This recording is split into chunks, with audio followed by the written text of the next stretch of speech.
Hello నమస్తే. నేను journalist YNR. ప్రస్తుతం మంగళగిరిలో ఉన్నాను. మంగళగిరిలో మనతో పాటు మాజీ మంత్రి హనుమంతరావు గారు ఉన్నారు. హనుమంతరావు గారి కోడలు ఇక్కడ మంగళగిరి నుంచి వైసీపీ అభ్యర్థిగా బరిలో ఉన్నారు. హనుమంతరావు గారితో మాట్లాడదాం. సార్ నమస్తే. ఎందుకు మీరు కాకుండా మీ కోడలు? మా కోడలంటే మరి నాకు ఏజీ కొంచెం తిరగటం, ప్రజలను కలవటం కొంచెం ఇబ్బందికరంగా ఉంటుంది అనే ఆలోచనతో ముఖ్యమంత్రి గారు మీ కోడలు అయితే చిన్నమ్మాయి కదా, భవిష్యత్తుకు కూడా బాగుంటుంది, ప్రజలకు సేవ చేసే అవకాశం ఉంటుంది, ఆ అమ్మాయిని తీసుకురండి అని చెప్పి అడిగాడు. అడిగిన దాని మీద సరే ఏదైనా మరి భవిష్యత్తు ఉండోళ్ళు కావాలి కదా అనే ఉద్దేశంతో యంగ్ జనరేషన్ కావాలి కాబట్టి అవకాశం ఇచ్చారు. ఇక్కడ అంత ఈజీ కాదు గెలవడం. నారా లోకేష్ ఈసారి 50,000తో గెలుస్తాడని తెలుగుదేశం పార్టీ చెప్తున్న మాట. ఏంటి వైసీపీ గెలవడానికి ఉన్న అడ్వాంటేజ్లు ఇక్కడ?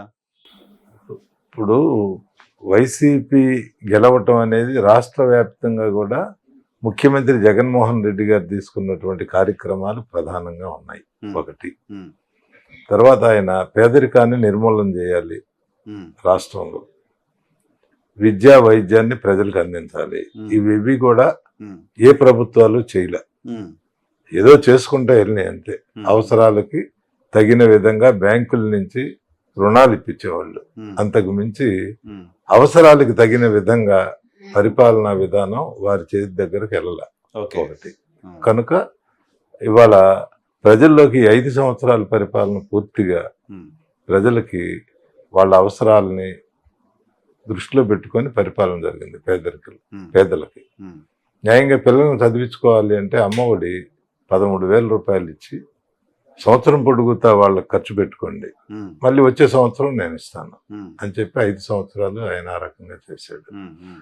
మరి ఒంటరి మహిళలకి, అట్లానే రిక్షా కార్మికులకి, ఆటో కార్మికులకి 10,000 రూపాయలు ఇవ్వటం, వాళ్ళు రిపేర్లు కానీ ఏదైనా చేసుకున్నారు. వీళ్ళందరికీ జరిగేటటువంటి ఇబ్బందులు ఏంటంటే ప్రతి నెల 1,000, 1,500, 1,800 అట్లా వచ్చే విధంగా ముఖ్యమంత్రి గారు ప్లాన్ చేశాడు. ప్లాన్ చేయటం అంటే ఏంటంటే పేదలు ఇబ్బంది పడుతున్నారు, వాళ్ళు తినాలి, కుటుంబాన్ని పోషించుకోవాలి, బాధ్యతగా మరి చదివించుకోవాలి. ఇవన్నీ ఉన్నాయి కాబట్టి వీటిలన్నిటికి కావాల్సినటువంటి అవసరాలు కొంత భాగం ప్రభుత్వం తరపు నుంచి వాళ్ళకి సహాయం చేద్దాం. ఏంటి సార్ తేడా? మీరు మంత్రిగా పనిచేశారు, సుదీర్ఘకాలం రాజకీయాల్లో ఉన్నారు. ఇంతకుముందు ప్రభుత్వాలు ఏం చేయలేదా? ప్రభుత్వాలు అంటే ఇప్పుడు ప్రభుత్వాలు పూర్తిగా ఈ రకమైన విధానంలో చేయలేదు. ఫస్ట్ టైం విధానమే మార్పు. అసలు పరిపాలనా విధానం మొత్తం కూడా టోటల్ గా మార్పు. ఈ రకమైనటువంటి పరిపాలన జరగల, ఎప్పుడు కూడా జరిగినాయి. పరిపాలనా విధానం ఇంకో రకంగా జరిగేది. ఇప్పుడు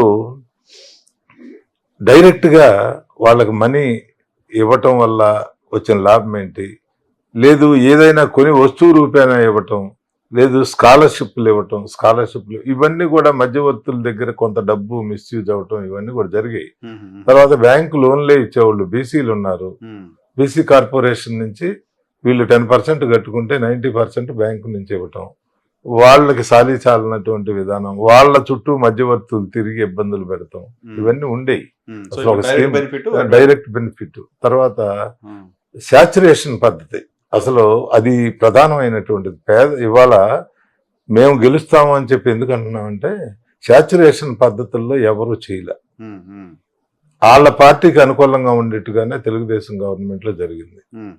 అంతేగాని ప్రతి ఒక్కరికి ఒక రాజశేఖర్ రెడ్డి గారు శాచురేషన్ పద్ధతి అనేది ఏదైనా అసలు శాచురేషన్ పెన్షన్ కానీ, అట్లానే జగన్మోహన్ రెడ్డి గారు కూడా ప్రతి స్కీము శాచురేషన్. అంటే ఎవరి ప్రమేయం లేదు. అర్హత 60 సంవత్సరాలు వస్తే పెన్షన్ వాలంటరీ వెళ్ళి నీకు 60 సంవత్సరాలు పూర్తయినాయి అని చెప్పి అక్కడ సంతకం పెట్టించుకొని పెన్షన్ శాంక్షన్ చేసి ఇచ్చేపడ్డు పరిస్థితి ఇళ్ల దగ్గరికి వెళ్ళి. అది ఎప్పుడైనా జరిగిందా? పెన్షన్ కావాలని చెప్పి 60 సంవత్సరాలు వస్తే 64 సంవత్సరాల దాకా పెన్షన్ శాంక్షన్ అయ్యేది. 5-6 సంవత్సరాలు ఇలాంటి కార్యక్రమాలన్నీ ఉన్నాయి. వాటి ప్రజలు ఇసుగు చెందారు. అట్లా కాకుండా ఈయన ఆ విధానాలన్నీ కూడా మరి తెలుసుకున్నాడు, అర్థం చేసుకున్నాడు, ప్రజలకి పేద ప్రజలకు సేవ చేయాలనుకున్నాడు, ఆ రకమైనటువంటి పరిపాలన అందించాలనుకున్నాడు. గ్రామ సచివాలయాలను పెట్టాడు, అక్కడే శాంక్షన్ జరుగుతుంది. ఎంఆర్ఓ ఆఫీస్, ఇప్పుడు గ్రామ ప్రాంతాల్లో ఎంఆర్ఓ ఆఫీస్ ఎక్కడ ఉంటుంది? ఒక మండల ఆఫీస్ ఉంటుంది. ఆ మండల ఆఫీస్కి దాదాపు ఎన్ని గ్రామాలు ఉంటాయి? ఆ మండలంలో 20 గ్రామాలు.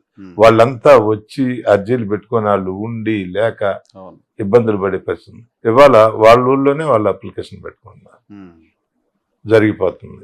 మళ్ళీ వెళ్ళి అక్కడే అడుగుతున్నారు వచ్చిందా రాలేదా.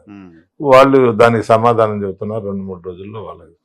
సో మీరు రెవల్యూషనరీగా చేస్తున్నారు, ఇంతకుముందు ఎవరు చేయనట్టు చేస్తున్నారు, కానీ తెలుగుదేశం పార్టీ విధ్వంసం చేస్తున్నాడు అని చెప్తాం. ఇప్పుడు విధ్వంసం అనే మాట వాళ్ళు వాడటం ప్రజలు నమ్మరు అసలు. ఎట్లా నమ్ముతారు? విధ్వంసం అనే దానికి అర్థం చెప్పాలి. విధ్వంసం అంటే ఏంటి? ఏదైనా వ్యవస్థను నాశనం చేయటం, అంతే కదా. అసలు అలాంటిది ఇట్లా కాకుండా ప్రజల దగ్గరికి వెళ్ళి పని చేస్తే, క్రియేట్ చేసి ప్రజల దగ్గరికి వెళ్ళి పని చేస్తే విధ్వంసం అంటే ప్రజలు నమ్మరు. ఇలాంటి మాటలు వాడకూడదు అసలు. విధ్వంసమే కదా 3 పార్టీలు మాట్లాడుతున్నమాట. అదే వాళ్ళకి అర్థమైంది అది. అమరావతి విధ్వంసంగా చూడరా మీరు? ఇప్పుడు అమరావతి విధ్వంసం అంటే అసలు అమరావతి ఇక్కడ రాజధాని అమరావతి 20 కిలోమీటర్లు, ఇవాళ మంగళగిరిలో 22 కిలోమీటర్లు వెళ్ళాలి రాజధాని బిల్డింగ్ దగ్గరికి వెళ్ళాలి. అంత లోనికి వెళ్ళాల్సిన అవసరం ఏముంది? ఇప్పుడు రోడ్డు, ఇప్పుడు నేషనల్ హైవేలు ఉన్నాయి, బైపాస్ రోడ్లు ఉన్నాయి, అంత దూరం వెళ్ళి ఈ టౌన్లు పెంచడం ఇవన్నీ కూడా కొన్ని ప్రజల్లో మైనస్ పాయింట్లు ఉన్నాయి. ఇప్పుడు రైతులు నష్టపడ్డ మాట వాస్తవం, రైతులకి న్యాయం జరగాల్సినటువంటి అవసరం కూడా ఉంది. అందుకనే ఎంతవరకు కూడా 10 సంవత్సరాలు 5 సంవత్సరాలు 10 సంవత్సరాల వరకు వాళ్ళ కౌలిచ్చే విధానాన్ని ప్రవేశపెట్టాడు. ఏదైనా రేపు గవర్నమెంట్ మారిన తర్వాత ఏ రకమైనటువంటి నిర్ణయం తీసుకుంటాడో వేచి చూడాలి. అంతేగాని వాళ్ళ విధ్వంసం చేశాడు అనే దానికి విధ్వంసం చేసే అవకాశమే లేదు.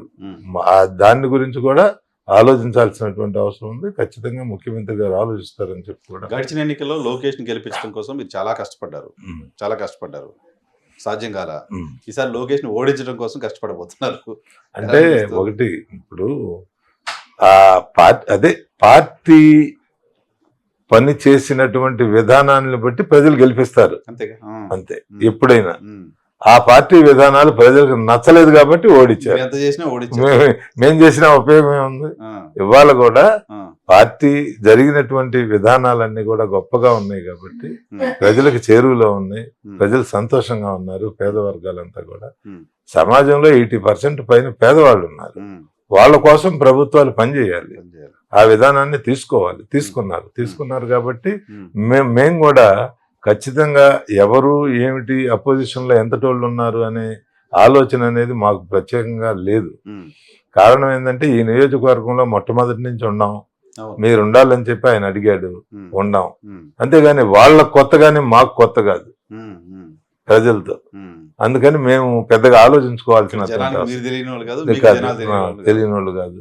మొట్టమొదటి నుంచి ఏ అవసరం వచ్చినా లోకల్ నాన్ లోకల్ ఇబ్బంది తీర్చాలంటే లోకల్ వాళ్ళు ఇవాళ పోలీస్ స్టేషన్ లో వేశారు, లేకపోతే ఒక బండి పట్టుకున్నారు, లేకపోతే ఒక ట్రాక్టర్ పట్టుకున్నారు, ఆ లైసెన్స్ చిన్న విషయానికి కూడా ఇబ్బందులు అనేక ఉంటాయి ప్రజలకి.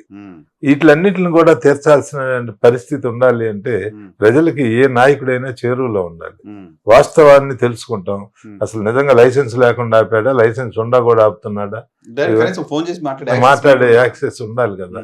వాళ్ళు దొరకాలంటే కష్టం. ప్రజలకి ఎప్పుడైనా సరే లోకల్ నాయకత్వం అవసరం. ప్రతి విషయం రాజకీయాలతో ముడిపడి ఉంది ఇవాళ, లోగడ లేదు. కనుక ప్రజలు కూడా అర్థం చేసుకొని లోకల్ క్యాండిడేట్లను గెలిపించుకొని వాళ్ళ అవసరాలకు ఉపయోగపడే విధంగా ఉండాలి. కానీ రాజకీయాల్లో తర్వాత అభివృద్ధిలో కానీ నిరంతరం ఏ అవసరం వస్తుందో వాళ్ళకి తెలుస్తుంది, వాళ్ళు చెప్పగలుగుతారు. నాయకులు ఎక్కడో ఉండి ఈ నియోజకవర్గంలో పనిచేసి ఏదో చేస్తాను అంటే ప్రజలు నమ్మరు అసలు. సో లోకేష్ గారు ఓడిపోవడానికి ప్రభుత్వం వైపు కారణమే అంటే ఇప్పుడు ప్రభుత్వమే ఓడిపోయింది, లోకేష్ ఒక్కడు ఓడిపోవటం కాదు, వాళ్ళ గవర్నమెంటే రాలేదు కదా. రాలేదు, బట్ ఆయన చాలా ఎఫర్ట్ పెట్టాడు కదా. ఎఫర్ట్ అనేది అసలు ఎప్పుడైనా ఎవరు ఎఫర్ట్ పెట్టినా గెలవరు. పార్టీ విధానాలు వాళ్ళు చేసిన పనులు ప్రజలు చూసేది అదే. అది జరగలేదు కాబట్టి ఓడిపోయారు. ఇవాళ ఈ పార్టీ విధానాలు వీటి పరిస్థితిని వీళ్ళు అర్థం చేసుకొని ప్రజలు గెలిపిస్తారు అనే నమ్మకంతో వైఎస్ఆర్ కాంగ్రెస్ పార్టీ పనిచేస్తుంది. తేడా ఎలా అనిపించింది సార్? పోయినసారి క్యాంపెయిన్ లో మీరు అధికార పార్టీలో క్యాంపెయిన్ చేశారు, ఇప్పుడు అధికార పార్టీ నుంచి క్యాంపెయిన్ చేస్తున్నారు. పబ్లిక్ నుంచి ఏ రకమైన పబ్లిక్ నుంచి అదే రెస్పాన్స్ బాగుంది, మాకు న్యాయం జరిగింది. ఇంకో మాట మాట్లాడినా కూడా ఒప్పుకోరని చెప్పి అనిపిస్తుంది నాకు. ప్రజలు గ్యారంటీ గ్రామ ప్రాంతాలకు వెళ్తే అనేక మంది అదే మాట, అయ్యా మాకు జగనే రావాలి అంతే అనే మాట మాట్లాడుతున్నారు.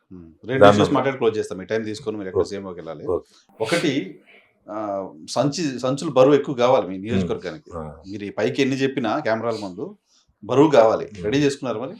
డబ్బులతో పని లేదు మాకు, అట్లా అంతే. మేము లోకల్ కాబట్టి డబ్బులు బాగుంటాయి కదా. ఏం వాళ్ళు కూడా డబ్బులు ఇస్తారు, డబ్బులు ఇయ్యరు, అవన్నీ తెలియగానే. నాకైతే మేము వాళ్ళతో పోటీ పడే అంత డబ్బు ఖర్చు పెడతామని ఏమి అనుకోవట్లేదు. మామూలు జనరల్ గా జగన్మోహన్ రెడ్డి గారి సంక్షేమం అంతే. అంతే. జగన్మోహన్ రెడ్డి గారి సంక్షేమం బాధ్యత, ప్రజలు నమ్మి ఓటేయాలి.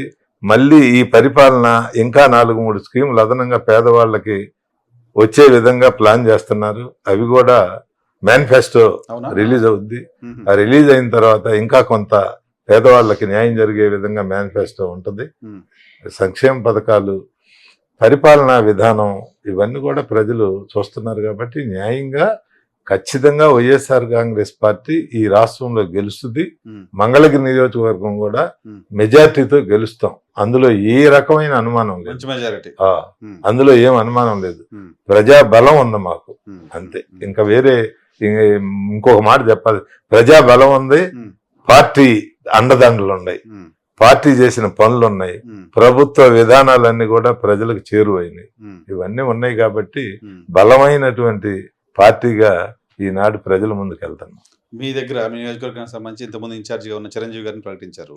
ఇప్పుడు ఆయన మార్చి మీకు ఇచ్చారు. ఉన్నారా బానే గొడవలు? ఆయన కూడా మాకేం గొడవలు లేవు. ఆయన వెనకాల ఇప్పుడు ఆయనకి ఇన్ఛార్జి ఇచ్చినప్పుడు మేమందరం కలిసి తిరిగాం. ఇవాళ ఆయనకి మరి మార్పు చేసి అధిష్టానం నిర్ణయం తీసుకుంది. నిర్ణయం తీసుకున్నప్పుడు ఆయన కూడా పార్టీలో పనిచేస్తున్నారు. వస్తున్నారా? కలిసి తిరుగుతున్నారా? గొడవలు ఏం లేవా? ఏ రకమైన గొడవలు? అందరినీ ఒక తాటిపైకి తీసుకొచ్చారు. అంతే, ఖచ్చితంగా. అందులో ఏం అనుమానం లేదు. అందరం కలిసే పని చేస్తాం, వేరే విధానాలు ఉండవని చెప్పి. Right sir, thank you very much. నమస్కారం.